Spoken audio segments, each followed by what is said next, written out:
여러분들은 요나에 대해서 들어봤습니까?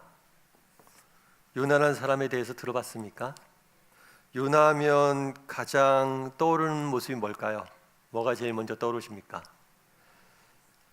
사실 여러 가지 모습들이 떠올 수 있는데 사실 성경에 가장 잘 알려진 인물 중에 하나는 요나예요. 그래서 어려서부터 신앙생활 하신 분들은 주일학교를 통해서 요나에 대한 이야기를 많이 들었을 겁니다. 그래서 물고기 뱃속에서 살아난 사람 이렇게 알고 있죠. 사실 요나의 특이한 점은 아마 그런 것이 아닐까 싶어요. 요나의 전생을 보면 요나가 잘한 점들도 많습니다. 그런데 성경에 보면 요나의 잘못된 점들, 다른 긍정적인 선지자와 다르게 굉장히 부정적인 모습이 강조되어서 나타나는 경우들이 많아요. 특별히 그는 요나서에 등장하자마자 하나님 말씀에 불순종해서 도망가는 그런 모습을 그리게 됩니다. 그렇다면 왜 성경은 이렇게 하나님 말씀에 불순종하는 듯한, 하나님을 피해서 도망가는 요나의 모습에 대해서 기록하고 있을까요? 이걸 통해서 우리에게 주고자 했던 메시지는 무엇일까요? 아마도 성경이 요나의 모습에 대해서 이렇게 기록해 둔 이유는 뭐냐면, 요나가 바로 우리의 모습일 수도, 요나의 모습이 우리의 모습일 수도 있기 때문이 아닐까 싶습니다. 아니, 어쩌면 요나를 통해서 우리는 우리 자신을 발견하게 되기 때문이 아닐지 모르겠습니다. 이 시간 저는 여러분과 함께 요나에 대해서 좀 배워보기를 원합니다. 그래서 정말 우리는 이 세상 속에서 어떻게 살아야 될지에 대해서 함께 여러분과 고민하고 나누는 시간이 되었으면 좋겠습니다. 첫 번째로 오늘 보면 살펴보기 원하는 것은 다시스로 도망가는 요나의 모습이에요. 우리 1절 말씀을 다시 한번 한 목소리로 같이 읽어보았으면 좋겠습니다. 같이 읽겠습니다. 여호와의 말씀이 아비떼의 아들 요나에게 임하니라 이르시되. 오늘 보면은 요나라는 선지자가 등장을 합니다. 선지자는 어떤 사람들이냐면 하나님께서 이스라엘 백성들에게, 사람들에게 하나님의 말씀을 전하라고 부름받은 사람들이에요. 그래서 이 사람들은 하나님의 말씀을 대신해서 선포하는 역할들을 합니다. 그런데 이 요나는 그런데 하나님 말씀을 전하려면 먼저 하나님이 그에게 말씀하세요. 하나님이 먼저 선지자에게 임하시고, 말씀이 먼저 선지자에게 임하시고 그 다음에 선지자가 말씀을 전합니다. 오늘 본문도 이렇게 되어 있죠. 여호와의 말씀이 요나에게 임하니라. 이건 전형적인 선지서의 시작 부분을 나타내는 거예요. 요나 역시 선지자로서 하나님의 말씀을 들었습니다. 그런데 이 요나에 대한 소개는 요나서에서는 그렇게 길지 않습니다. 뭐라고 되어 있냐면 아미떼 아들이다. 아주 간단히 소개하고 있어요. 그래서 사실 요나서를 통해서 요나가 어떤 사람인지 우리가 자세한 정보를 얻을 수는 없습니다. 그런데 성경의 다른 부분인 열왕기 상하를 읽다 보면 요나에 대해서 우리가 정보를 얻을 수가 있어요. 그 당시에 이스라엘 나라는 어떻게 되어 있었냐면 북이스라엘과 남유다로 나누어져 있었습니다. 솔로몬 왕이 죽은 다음에 아들들 사이에서 분쟁이 일어나면서 두 나라로 갈려요. 그래서 북쪽은 이스라엘이, 남쪽은 유다가 다스리는, 그러니까 북이스라엘과 남유다가 서로 경쟁하고 공존하면서 지내고 있었습니다. 요나는 이 북이스라엘에서 활동했던 사람이에요. 특별히 북이스라엘의 부흥기를 이끌었던 사람이에요. 나중에 북이스라엘이 멸망하게 되는데 멸망하기 전에 가장 길고 가장 큰 부흥기를 이끌었던 인물이 요나예요. 따라서 어떤 면에서 하나님 앞에 굉장히 크게 쓰임받은 인물입니다. 그런데 이 어느 날 이 요나에게 하나님의 말씀이 임해요. 그럼 어떤 말씀이 있느냐? 우리 2절과 3절 앞부분의 말씀을 다시 한번 읽어봤으면 좋겠습니다. 같이 읽겠습니다. 너는 일어나 저 큰 성읍 니느웨로 가서 그것을 향하여 외치라. 그 악독이 내 앞에 상달되었음이라 하시니라. 그러나 요나가 여호와의 얼굴을 피하려고 일어나 다시스로 도망하려 하여 욥바로 내려갔더니. 요나에게 임했어요. 임해서 뭐라고 말씀하시냐면 너는 일어나 큰 성읍 니느웨로 가서 그것을 향해 외쳐라. 일어나 가서 외치라. 선지서 성경에 보면 일어나 가서 외치라라는 이 세 단어가 동일하게 반복적으로 쓰이는 경우들이 있습니다. 이 일어나 가서 외치라는 것은 굉장히 하나님께서 시급한 명령을 할 때 쓰는 표현이에요. 바로 행하라는 거죠. 너는 일어나서 바로 가서 외치라는 거예요. 선포하라는 거예요. 굉장히 시급한 명령을 주신 거예요. 그런데 문제가 있어요. 문제는 뭐냐면 많은 선지자들이 일어나 가서 외치라라는 이야기를 들었는데 요나에게 일어나 가서 외치라라고 얘기를 했는데 문제는 뭐였냐면 대상이에요. 누구에게 외쳐야 되냐면 큰 성읍 니느웨로 가서 외치라는 거예요.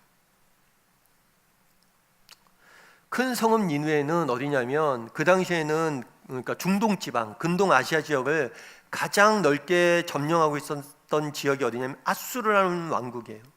아수르라는 제국이에요. 아시리아. 이 아수르라는 제국의 수도가 니느웨예요. 그래서 큰 성읍이라고 얘기했는데 큰 성읍이라고 이야기한 이유가 있어요. 그건 니느웨 성 자체가 크기도 했지만 그만큼 큰 영향력을 갖고 있었다는 거예요. 이 니느웨는 이 아수르의 대표적인 도시이고 아수르를 의미한대. 그 당시 가장 큰 제국이었던 니느웨, 아수르로 가서 외치라고 말한 거죠. 그런데 이 아수르는 조금 역사적으로 기록을 보면 굉장히 잔인한 제국이었다고 알려져 있어요. 단순히 이 나라는 정복 전쟁을 하고 땅을 넓혔던 게 아니에요. 이 나라가 정복 전쟁을 하고 지나간 자리에는 정말 온 도시가 불탔고 수많은 살인과 만행이 저질러졌어요. 얼마나 잔인했냐면 사람을 산채로 껍질을 벗기기도 하고 기록에 보면 일부러 사람을 조롱하기 위해서 두 다리의 한쪽 팔을 잘라요. 그리고 나머지 한쪽 팔을 질질 끌고 다니면서 조롱을 합니다. 아무튼 니느웨가 거쳐간 곳에는 정말 풀 한 폭이 남을 줄 않을 정도로 잔혹한 역사상 제국이었다고 알려져 있는 거예요. 게다가 이 아수르는 호시탐탐 북이스라엘을 노리고 있었어요. 계속해서 북이스라엘을 위협하고 침공하려고 하고 있었어요. 그런데 그 아수르에 가서, 특별히 그 수도에 가서 하나님이 말씀을 전하라는 거예요. 그러자 요나는 어떻게 했습니까? 3절 앞부분에 보면 이렇게 되어 있죠. 그러나 여호와의 얼굴을 피하려고 일어나 다시스로 도망하려 하여 욥바로 내려갔더니. 재밌죠, 표현이. 일어나 가서 외치라 했는데 바로 그 말씀을 듣고 일어났어요. 그리고 갔어요. 그런데 문제는 뭐냐면 일어나 가긴 했는데 정반대 방향으로 간 거예요. 그 당시 예루살렘과 북이스라엘 쪽에 있는 요나가 활동했을 당시에 아수르는 동쪽에 있었습니다. 니네는 동북 방향으로 가야 돼요. 그런데 어디로 가려고 하냐면 다시스로 가는 배를 탔다고 그랬어요. 다시스는 어디냐면 스웨덴에 있는 도시예요. 달리 이야기하면 하나님은 동쪽으로 가려고 하는데 서쪽 끝으로 가려고 한 거예요. 예를 들어서 뭐 그런 경우죠. 아이들에게 방이 너무 지저분해서 야 너희들 안 되겠다, 오늘 쉬는 날이니까 집안 청소 좀 해라, 네 방 좀 정리해라. 그런데 의도적으로 방을 어지르는 거예요. 더 일어나 가서 외치라 했더니만 일어나 갔는데 정반대 방향으로 간 거예요. 그렇다면 요나는 왜 정반대 방향으로 갔냐는 거예요.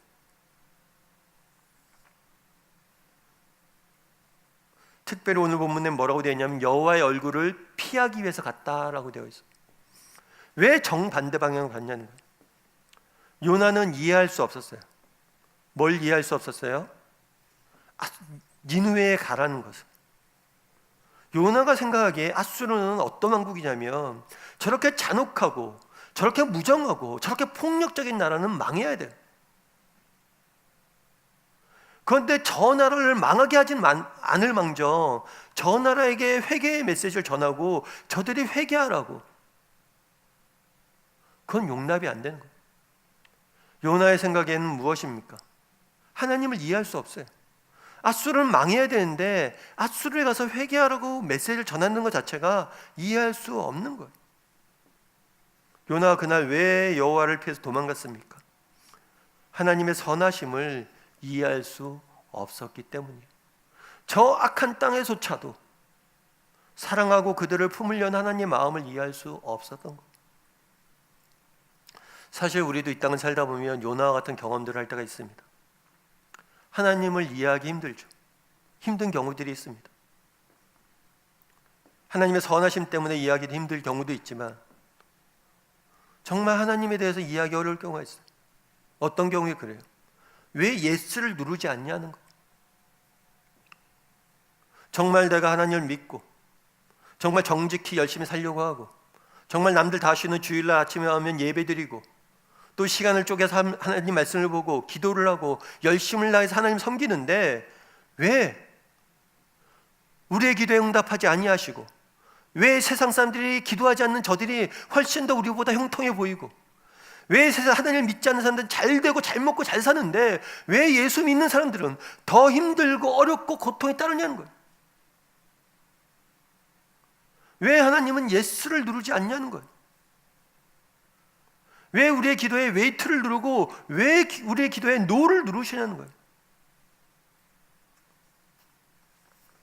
나아가 도와주지 않아도 돼요. 그냥 가만히 두면 좋겠어요. 방해라도 안 하시면 좋겠어요. 요나가 그랬죠. 북이스라엘의 부흥을 이끌며 정말 이 북이스라엘에 하나님의 영광을 보기 위해서 그들에게 회개를 선포하고 그들을 가르치고 하나님의 율법대로 살고자 노력을 하고 애쓰고 있는데 방해나 하지 말지. 왜 나를 그쪽에 보내? 정말 내가 세상 속에서 살아가면서 열심히 최선을 다하고 살아가고 있는데 하나님이 방해나 하지 마시지. 왜 내 인생에 개입하셔서 내 인생을 더 엉망진창으로 만드시냐는. 요나는 이해하기 힘들었어요. 우리 이 땅을 살면서 이해하기 힘든 상황들이 너무나 많죠.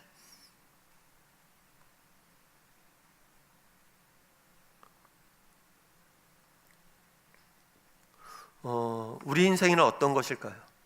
어떤 사람이 그런 얘기를 하더라고요. 우리 인생은 퍼즐과 같다. 퍼즐을 맞추는 거죠.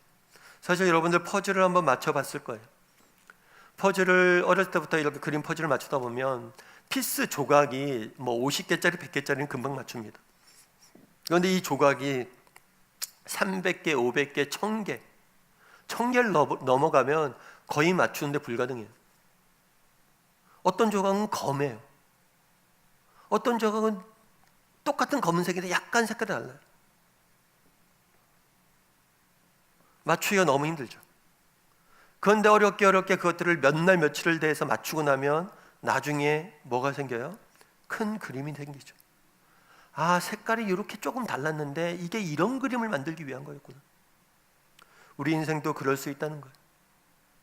정말 오늘 하나님께서 내게 주신 퍼즐이 있습니다. 이 퍼즐 한 적은 도대체가 이해가 되지 않아요. 도대체 왜 지금 색 필요한 건 내게 하얀색인데 검정색을 온통 사방이 캄캄 막힌 듯한 그런 인생을 허락했냐는 거예요. 그런데 그것들을 하나하나 맞추다 보면 언젠간 큰 그림을 보게 된다는 거죠. 네덜란드에 어떤 청년이 한 명 있었습니다. 이 청년은 신학도예요.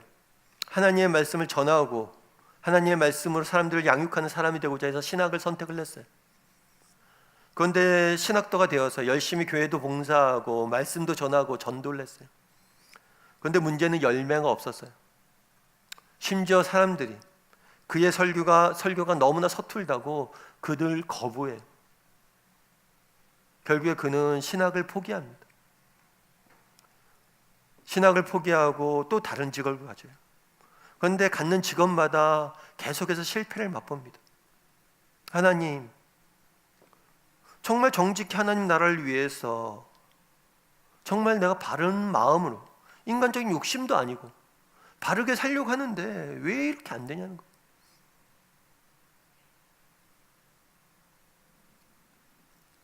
훗날 이 청년은 훗날 동생의 권유로 화가가 됩니다.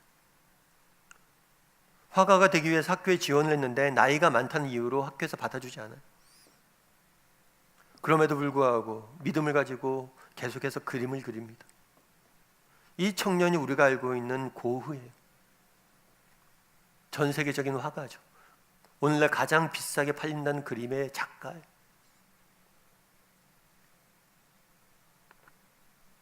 그 인생이 비록 실패와 어둠과 정말 알 수 없는 퍼즐만을 받았지만 결국에 하나님께서 그를 정말 많은 사람에게 영향력 미치는 작가로 세워가셨던 거예요. 우리도 이 땅을 살다 보면 하나님이 이해가 안 될 때가 있습니다. 정말 하나님께서 왜 예수를 누르지 않고 웨이트한 노를 누르는지, 왜 하나님께서 정말 가만히나 계시지 내 인생을 방해하는 것처럼 느껴질 때가 있어요. 그때 요나는 다시스로 도망갔습니다. 그때 우리가 해야 될 일이 있어요.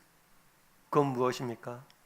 하나님의 선하심을 믿고 그 자리를, 믿음의 길을 걸어가는 것.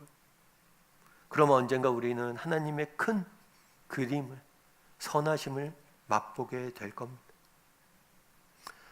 바라기는 우리 다음의 식구들이 정말 하나님의 선하심을 믿고 정말 우리의 길을 걸어갈 줄 아는, 믿음의 길을 걸어갈 줄 아는 저와 여러분이 되기를 주님의 이름으로 소원합니다. 두 번째로 오늘 보면서 알 수 있는 것은 뭐냐? 배에 오르다는 거예요. 3절 후반부가 4절 부분 한번 읽어봤으면 좋겠습니다. 같이 읽겠습니다. 마침 다시스로 가는 배를 만난지라 여호와의 얼굴을 피하여 그들과 함께 다시스로 가려고 뱃삭을 주고 배에 올랐더라. 여호와께서 큰 바람을 바다 위에 내리시매 바다 가운데 큰 폭풍이 일어나 배가 거의 깨지게 된지라. 어떻게 됐냐면 이제 도망가려고 어디로 갔냐면 욥바로 갔어요. 욥바로 가자 바로 뭐가 있었냐면 오늘 본문에 표현되면 마침 다시스로 간 배가 있었다고 그래요. 사실 여러분들이 요즘은 대중교통이 굉장히 발달되어 있습니다. 교통수단이 발달되어 있습니다. 하지만 국내는 자유롭게 다닐 수 있지만 해외를 가는 건 쉽지가 않아요. 특별히 특정 도시나 나라들 같은 경우에는 뭐 일주일에 비행기가 한 번 뜨는 것도 있어요. 그래서 그 비행기를 안 타면 안 돼요. 옛날엔 더 심했어요. 특정 지역에 가는 배가 한 달에 한 번, 6개월에 한 번 정도 있을 수도 있었어요. 그런데 마침 가자마자 욥바에 뭐가 있었어요? 다시스로 가는 배가 있었어요. 어떻게 보면 굉장히 형통한 거죠. 일이 잘 풀린 거예요. 하나님에게 도망가려고 했는데 계획대로 딱딱 맞아떨어진 거예요. 굉장히 잘 풀렸죠. 그런데 문제는 배를 타는 데까지는 좋았어요. 뱃삭을 내고 배를 탔습니다. 그런데 이 배가 가다 보니까 뭘 만났어요? 큰 풍랑을 만났어요. 하나님이 풍랑을 만나게 하신 거죠. 풍랑을 만났을 뿐만 아니라 배가 거의 깨지게 된지라 배가 침몰 직전까지 간 거예요. 그러면 하나님께서 그냥 요나가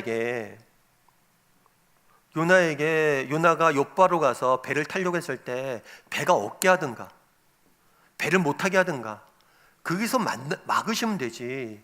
왜 배를 타도록 허락하셨고 특별히 굉장히 럭키하게 배를 타도록 허락하셨고 그 배를 타고 가는 가족 속에서 풍랑을 만나게 하셨냐는 거예요. 이걸 통해서 주고자 했던 메시지는 뭐냐는 거예요.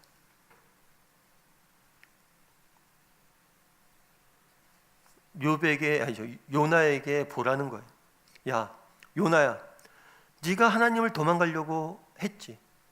그러다 때마침 배가 있었지. 그리고 네가 배를 탔지. 네 계획이 잘 되고 네가 마치 형통하는 것처럼 보였지. 하지만 그 끝에 뭐가 있었냐는 거예요. 풍랑이 있었다는 거예요. 지금 아수르가 잘 되는 것 같지? 아수르가 형통한 것 같지? 그들이 제국을 형성하고 그 제국이 온 세상을 지배하는 것 같지? 아니라는 거예요. 그 끝엔 뭐가 있는 거예요? 그 끝엔 풍랑이 있는 거예요. 그 끝엔 풍랑이 있는 거예요. 하나님 없는 삶, 하나님을 피하는 삶, 그 끝엔 뭐가 있냐면 풍랑이 있는 거예요. 오늘날 많은 사람들이 그런 의문을 종종 갖는 경우들이 있습니다. 기독교인은 모든 것을 하나님이 지었다라고 말하잖아요. 우리는 그런 걸 믿죠. 이 세상 모든 만물을 하나님이 지으셨다는 것을, 보이는 것과 보이지 않는 모든 만물을 지으셨다는 걸 우리는 믿습니다. 그런데 이 세상엔 악이 존재한다는 거죠. 그렇다면 악과 고통도 하나님이 만들지 아니하는 것. 모든 작품에는 그 작가의 성품이 반영되게 되어 있습니다. 그렇다면 이 세상을 하나님이 만드셨고 이 세상에 악이 존재한다면 결국에 하나님이 악한 분 아니냐는 거죠. 그런데 그것은 악을 어떻게 정의하느냐에 따라 달라져요. 예를 들면 그런 거였죠. 여러분, 어둠이 있습니다. 어둠은 과연 뭘까요? 어둠이란 뭘까요? 그런데 어둠이란 실체가 없어요. 예를 들어 그런 거예요. 여기 빛이 있습니다. 제가 스포트라이트를 받고 있죠. 이 빛은 하얀색이에요. 그런데 이 하얀색 불빛을 프리즘으로 분해할 수가 있어요. 그럼 7가지 색이 나오고 그것들 각각 연구할 수 있습니다. 빛은 분해가 가능하고 연구가 가능해요. 달리 이야기하면 빛은 실체가 있어요. 그런데 어둠은 실체가 없어요. 어둠은 분해되지도 않고 어둠은 실체를 구분할 수가 없어요. 그럼 어둠이란 뭐냐? 빛의 부재가 어둠이에요. 빛이 없는 곳에 어둠이 생기는 거예요. 어둠이 실체가 있는 게 아니라 빛이 없는 것을 어둠이라고 이야기하는 거예요. 우리 겨울입니다. 추위도 마찬가지예요. 열은 측정이 가능하지만 추위는 측정이 불가능해요. 그래서 추위, 절대 영도라는 게 있어요. 절대 영도는 열이 전혀 없는, 어떤 분자의 움직임도 없는 상태를 절대 영도라고 이야기를 해요. 달리 이야기하면 추위는 존재하는 게 아니에요. 열이 부재한 걸 추위라고 이야기하는 거예요.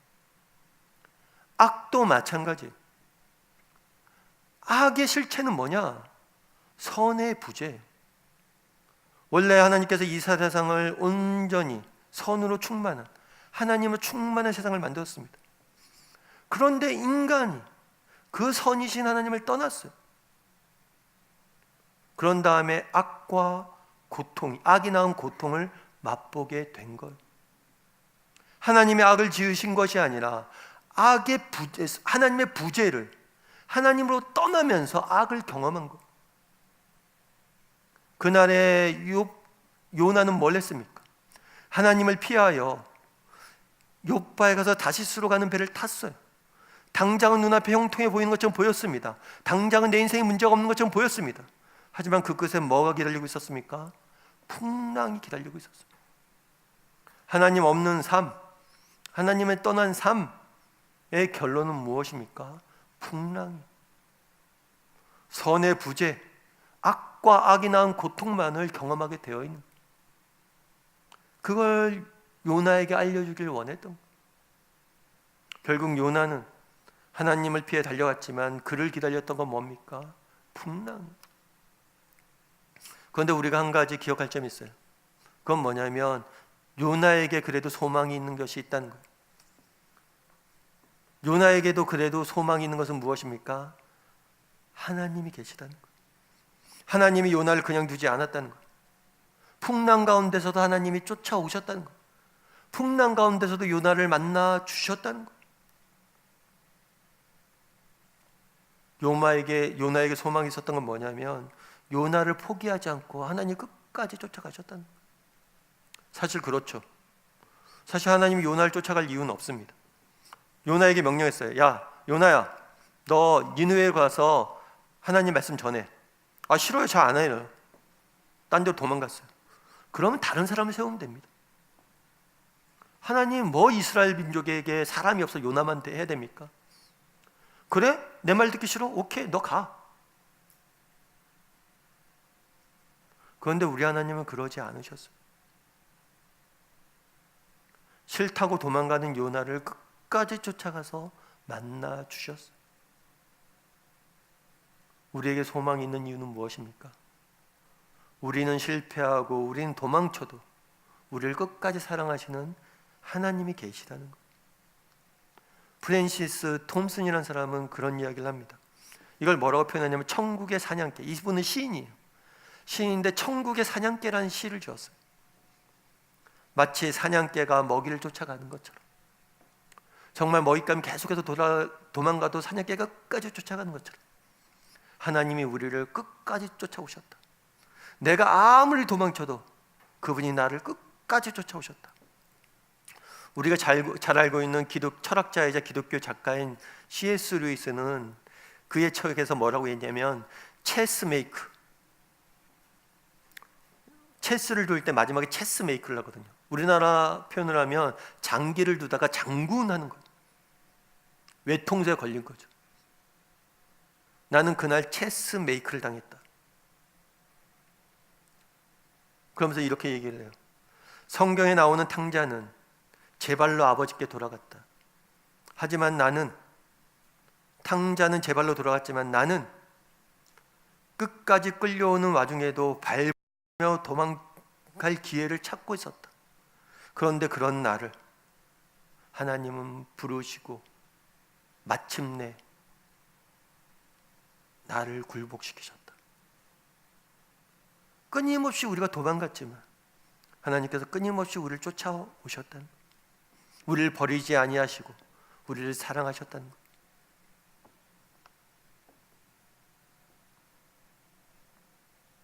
인도 어느 선교사님이 계셨어요. 이분이 인도 선교를 준비하고 계셨어요. 그래서 인도 선교를 준비하면서 가기 전에 기도했죠. 사실 남의 나라에 가서 선교하는 게 쉽지 않습니다. 특별히 인도와 같은 나라는 자기 문화 종교권이 강하기 때문에 기독교인들 전파하는 걸 싫어해요. 때로는 폭력으로서 많은 학대를 당하는 경우도 많습니다. 굉장히 위험한 일을 하는 거죠. 그래서 하나님께 인도 선교를 준비하면서 기도했어요. 하나님 능력을 주십시오. 능력을 주십시오. 능력을 주십시오. 그런데 어느 날 궁금증이 들었어요. 내가 능력을 달라고 기도하는데 능력은 도대체 뭘까? 근데 하나님이 그런 말씀을 하더래요. 능력이란 뭘까? 능력이란 사랑이라고.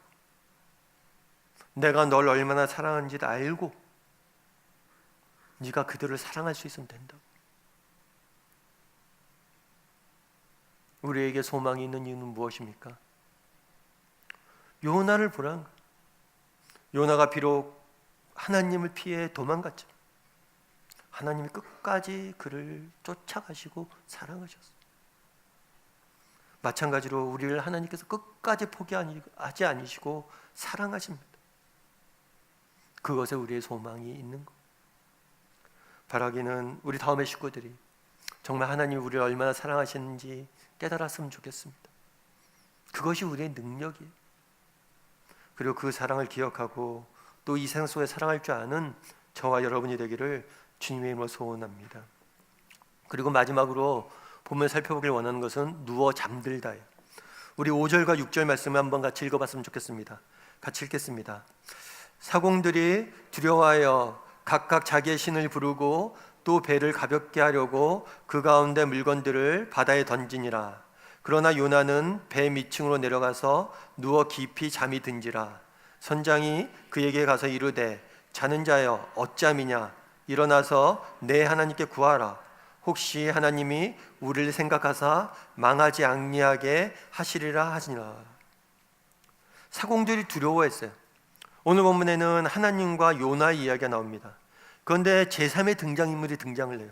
그건 누구냐면 사공들이에요. 배가 깨지려고 하자, 배가 침몰하려고 하자 사공들이 두려워합니다. 아마 사공들 입장에서는 이전까지 경험해보지 못했던 폭풍이었을 거예요. 그리고 이제 정말 죽게 되었구나. 더 이상 항해가 불가능할 뿐만 아니라 배가 침몰하겠구나 느꼈어요. 그러자 뭘 했냐면 기도했어요. 각각 자기의 신을 부르고 기도했어요. 그 당시에는 다신사회였습니다. 각자가 믿는 자기를 다스리는 신이 따로 있다라고 믿었어요. 그런데 이 바다는 특정 신의 권한에 있지 않아요. 그렇게 믿었어요, 그 사람들. 그래서 바닷속에서 그들은 혼돈의 세계가 바다라고 믿었어요. 그래서 바닷속에서 이 사람들은 각각 자신의 신을 부르면서 배를 구해달라고 기도한 거죠. 바다에서 그렇게 기도했을 뿐만 아니라 뭘 했냐면 배를 가볍게 하려고 물건들을 던졌다라고 이야기를 해요. 달리 이야기하면 그들은 각자 자기가 믿는 종교, 신에게 간절히 기도합니다. 뿐만 아니라 인간적인 노력도 최선을 다해요. 배를 살리기 위해서 짐을 버리고 배를 가볍게 하고 침몰하지 않기 위해서 인간적인 노력을 다합니다. 그럼에도 불구하고 문제는 뭐예요? 이 모든 노력이 성과가 없었다는 거예요. 배는 더 가라앉고 있었고 배는 깨지기 직전이었어요. 그런데 재밌는 거는 위에 사공들은 이렇게 정말 죽자 살자 기도하고 노력하고 있는데 요나는 밑에서 자고 있다는 거예요. 그런데 우리가 성경을 읽다 보면 가끔 풍랑 가운데 잠자는 사람들을 봅니다. 예를 들면 예수님이겠죠. 하지만 예수님의 잠과 요나의 잠은 질적으로 차이가 있어요.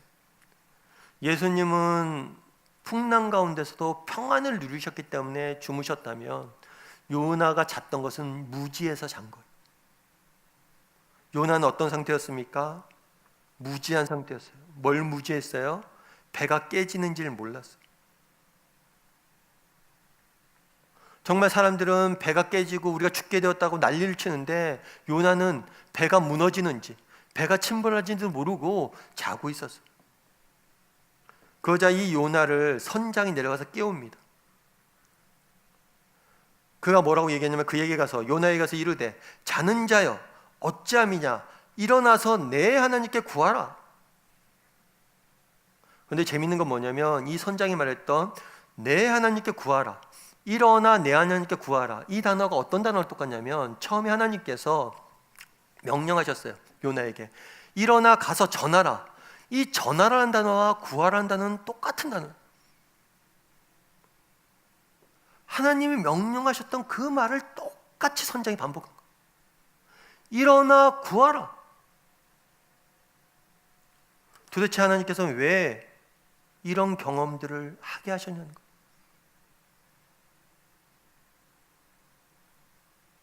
하나님은 요나를 세상의 빛으로 불렀어요. 네가 요나야, 네가 저 무지한 사람들에게 가서 정말 죽기 직전에 있는 사망의 음침한 골짜기에 들어가는 저 무지한 사람들 가서 그들을 깨우고 그들에게 하나님의 말씀을 선포하라 이야기를 했어요. 그런데 오히려 지금은 요나가 배가 무너지지도 모르고 무지한 가운데 자고 있는데 세상이 그를 깨우고 그에게 전하고 있는 거예요. 요나가 해야 될 일이 무엇이냐는 거예요.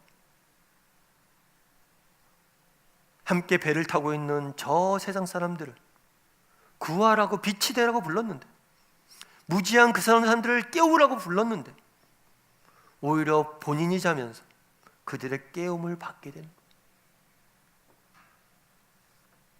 하나의 그림입니다.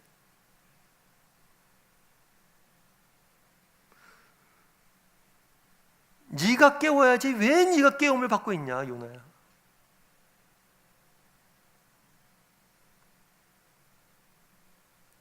하나님은 우리를 무엇으로 불렀습니까? 세상의 빛으로 불렀어요. 우리는 세상을 깨우라고 존재하는 존재들. 우리가 없으면 세상은 소망이 없습니다. 무너져가는 배를 살릴 사람은 우리밖에 없습니다. 그걸 위해서 우리를 세상에 보냈습니다. 그런데 안타깝게도 정말 빛의 역할들을 하라고 우리를 보냈는데 오히려 우리가 어둠이 되는 경우들이, 무지한 경우들이, 잠자는 경우들이 있다는 것. 예전에 어떤 책에서 읽었는데 그 책에 이제 어떤 사업가가 이제 간증하는, 그러니까 자기의 신앙을 어떻게 갖게 되는지 간증하는 책이었어요. 이 사람이 어떻게 신앙을 갖게 됐냐면, 한 번은 이제 미국 사람인데 미 서부에 LA 쪽에 여행을 하고 있었어요. 여행을 하고 있었는데 호텔 예약이 잘못돼 갖고 호텔 방이 갑자기 구할 수가 없었던 거예요. 그래서 어떻게 할까 이렇게 고민하고 있는데 어떤 사람이 친절을 베풀어서 자기가 호텔방에 혼자 자니까 같이 자도 괜찮다고, 그래서 그 사람과 함께 호텔방을 쓰게 됐어요. 근데 이 사람이 호텔방을 쓰는데 밤에 이제 자려고 하고 있는데 불을 어둡게 해놓고 저 사람이 한쪽 구석에서 열심히 기도하고 있더래요. 그 사람이 믿지 않는 사람이었는데 그 사람이 믿는 사람이었던 거죠. 그래서 그렇게 잤어요. 그래서 그 다음날 아침에 뭐 고맙기도 하고 또 이 사람이 자기가 사업가고 가진 것도 많고 그러니까 그런 얘기를 했어요. 아니, 기독교인인 모양이네요. 크리스천인 모양이네요. 예, 그렇습니다. 혹시 어저께 기도하는 거 봤는데 제가 사실은 조금 할 수 있는 게 좀 있습니다. 그래서 혹시라도 어려움이 있다면 제가 좀 도와드릴 수 있을 것 같은데 뭐 때문에 그렇게 열심히 기도하셨어요? 했더니 그 사람이 그런 얘기를 하더라고요. 아, 그래요? 좀 잘 됐네요. 제가 사실은 기도하는 일은 나라 때문이었습니다. 나라 때문에, 우리 나라 때문에 기도하고 있었는데요. 당신이 좀 도와주세요. 같이 저랑 기도해 주세요. 나중에 이제 명함을 주고 이렇게 받았고 하다 보니까 알고 보니까 이 사람이 뭐 어떤 사람이었냐면 미 국무부에서 일하는 사람이에요. 공무원이었던 거죠. 그래서 국가를 위해서 그렇게 밤이 맞도록 기도했던 거예요. 이걸 계기로 해서 이 사람이 좀 특이하다 생각해서 이 사람과 교제를 나누면서 이 사람의 삶의 모습 속에서 예수를 믿게 된 거예요. 뭔가 특별함을 느낀 거죠. 그날에 이야기합니다. 선장이 이렇게 이야기를 해요. 일어나 내 하나님께 구하라. 일어나 하나님께 구하라. 우린 세상에 빛으로 보냄받은 사람들입니다. 빛된 자로서 우리가 해야 될 일이 있어요. 그건 뭐예요? 세상을 위해 기도하는 거예요. 내가 속한 공동체를 위해서 기도하는 거예요. 내가 속한 일터를 위해서 기도하는 거예요. 내가 속한 국가를 위해서 기도하는 거예요. 정말 우리에게 밖에 소망이 없음을 기억하고 세상 속에서 빛으로서의 역할을 감당하고 무엇보다 세상을 위해서 기도할 줄 아는 저와 여러분이 되기를 주님의 이름으로 소원합니다.